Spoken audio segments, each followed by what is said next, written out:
Hello everybody, welcome to Creative Chess channel. My name is Novikova Galina, I'm a women FIDE master, and today we are going to have a look at the game which was played in title Tuesday this year between Gata Kamsky and Pranav, an international master from India. Gata Kamsky was playing white, and let's have a look at the game. e4, e5, knight e3, knight f6, and knight to e5. And here black played knight c6, and this is Stafford Gambit. It's becoming very popular nowadays. I never played for black because I don't play e5. My favorite opening is French for black, but I am usually facing it being white. Okay, Gata Kamsky decided to accept pawn sacrifice. He took and played d3. Now white has very nice position, and if you play precisely, then probably you'll defend and be a pawn up with very good position, almost with winning. The problem is that you need to defend from all the threats, and c5, bishop to c5 was played by black. So why is this gambit so popular, and why black likes playing this? First of all, immediately you make some tension here on f2. Then you need to go h5 here, knight to g4, knight to g4. Knight from g4 will attack both f2, sometimes h2 if white castles this way, and of course the queen would go either to d4, to d6, it depends on what white will do, and bishop is also looking this way, and usually black castles queenside. That is usually black's plan, and white has to be really, has to know what to do. Okay, bishop e2 was played by Gata Kamsky, it's a good move. h5, yeah. It's a program move. Usually it's bishop c5, h5. They're coming without any doubts and one after one. h3, also a good move played by Gata Kamsky. Queen d4. Yeah, black wants almost to checkmate us on f2. You see that white has to be careful. In the game, white castled. It's also a good move. Maybe some of you will ask why not to play, for example, bishop to e3, protecting the checkmate, attacking here. The problem is that our b2 pawn is hanging. That is the problem. We take, attack the rook. For example, knight goes to d2, protecting the rook. Bishop 3, fe. And you see, now computer says that it's a complete equality. That's why for white maybe it's not good to give a pawn back. Yeah, that's why castle is a very good move. There is no problem here. According to the computer, white is already +2. Okay, next move is queen e5. And this is a very interesting move because now white has to be really very careful, and they should know what to do in the situation, better analyze these positions. You see, Gata Kamsky hasn't analyzed this, and that's why he lost in several moves. Okay, first of all, I would like to show you how the game proceeded. Actually, Gata Kamsky played a terrible move here, seemingly natural move, knight to d2. You see that he wants to play knight f3, but here goes a strike. Bishop to h3. Actually, bishop to h3 wasn't the best move here. The best move was coming if knight to d2. The best move was immediately playing queen to g3. This is a good move. You see, the main idea of black is to now they're threatening bishop to h3, and queen to g2. It's impossible to take the queen. Of course, we may want this, but you see, unfortunately, there is a pin, and white can't take the black queen. But okay, so Prana first decided to take. What is the difference? Yeah, okay, here already you see that white can't take their bishop because they're losing immediately. Queen goes to g3. We take everything, and the rook goes to h6. You see, black is winning here, and white has no protection. It's a completely lost position for white, and it's even visible. A lot of pieces are attacking the solo king standing alone. Yeah, here on g1. There is some protection like knight f3. It's the only protection here. Rook goes, bishop g5. But you see here everything is very bad. We need to protect the bishop. Okay, here, and if knight goes and bishop goes to d6, very good move. We want to checkmate.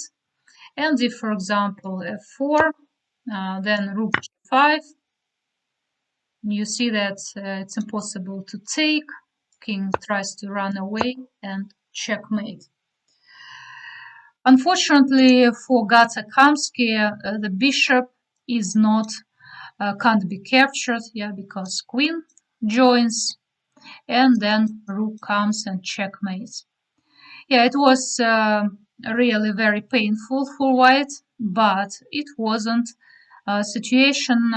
Still, white has good position. Yeah, they blundered this pawn, but now they need to keep the cool head and not to make a blunder. Actually, Agata Kamsky made a terrible move again, and he played knight to a3, which leads into queen g3 and lost position. You see, we are attacking here again, so it's impossible to take the queen because of the pin.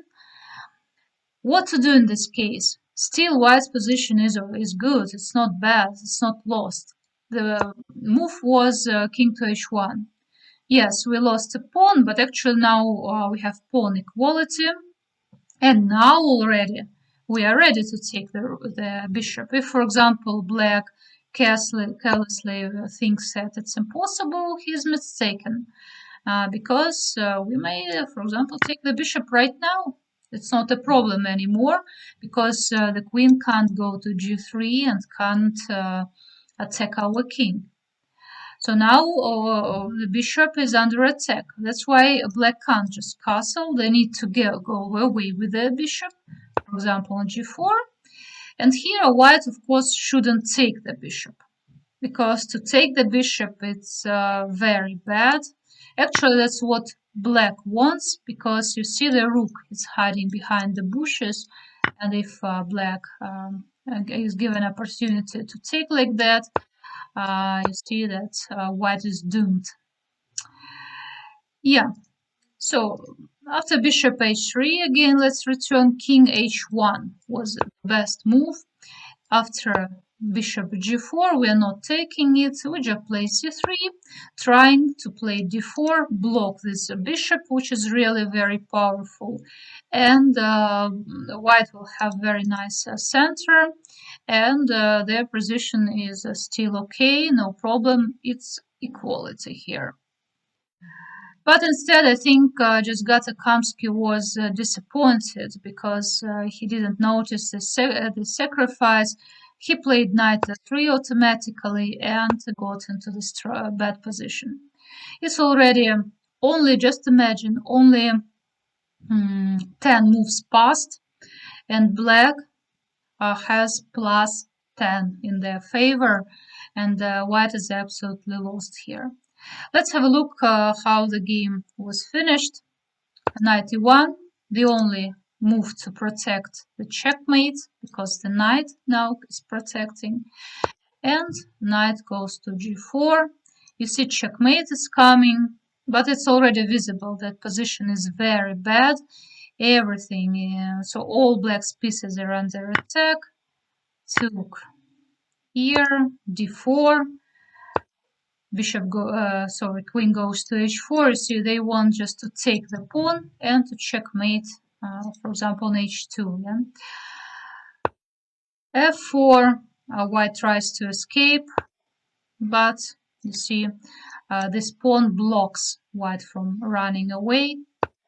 Rook 3.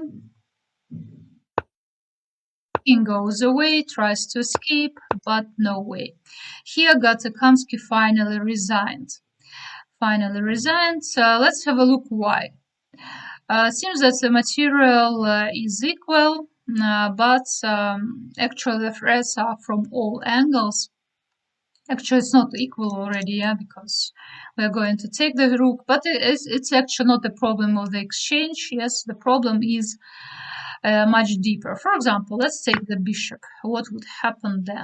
Then we go rook to d8, attacking the queen, and if, for example, bishop d2, then queen goes to g1. Now we want to go to f2, and it will be checkmate. Again, this nasty pin will not allow the queen to take our the rook to take our queen. Checkmate is coming, and for example, bishop e3, but you see there are threats from all over, and after several moves, white will be completely lost. Checkmate is coming, no material, and position is very bad. So you see that it turned out that here on move 8, 9, yes, already, white made a mistake. Here he didn't notice that bishop h3 and then queen g3 was coming, and he played, Gatakamsky played knight to d2. So what should be played here? Just imagine you're playing white. What should be played? Okay, a good move here is to play just c3, for example.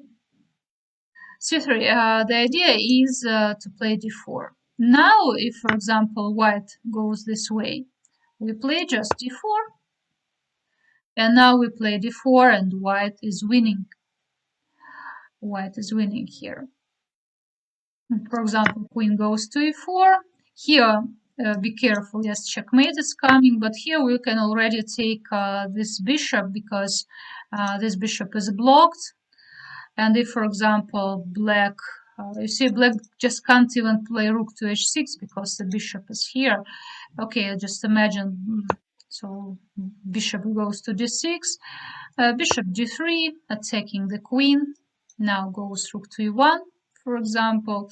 Actually, position is very, very bad for black. So white just protects everything and gets very nice position. For example, queen f5, king goes, bishop g5. You see that already the queen is trapped here. Yeah, so you see in this position, Gatakamsky just needed to think a little bit, yeah, to play this also natural c3 move instead of playing knight e2 and trying to block this. If black would play knight to g4 here, trying to checkmate, then it's okay here. You will not believe me, but it's okay to play with the bishop. And if black goes taking with the pawn, trying to open this, then we play d4. And let's say go here, and c is coming, and we don't have any problems because black can't take because the queen is hanging here. So you see, I would say that Stafford Gambit is a very dangerous weapon for black, but if white really analyzes makes some variations at home, I don't think that it's very dangerous, because in this position where Gatakamsky played a terrible move knight d2, white had almost +3 already in their favor, so c3 was really a good move. And I always play c3 against Stafford Gambit, just later to play d4 and to eliminate this bishop. Okay, so thanks for watching me. Thanks for subscribing. I hope you like the game. And in my next video, I'll tell you how to play Stafford Gambit for whites, how to protect yourself, because usually I don't have any problems playing against Stafford Gambit with white. So please subscribe not to miss my next video, and see you. Bye bye.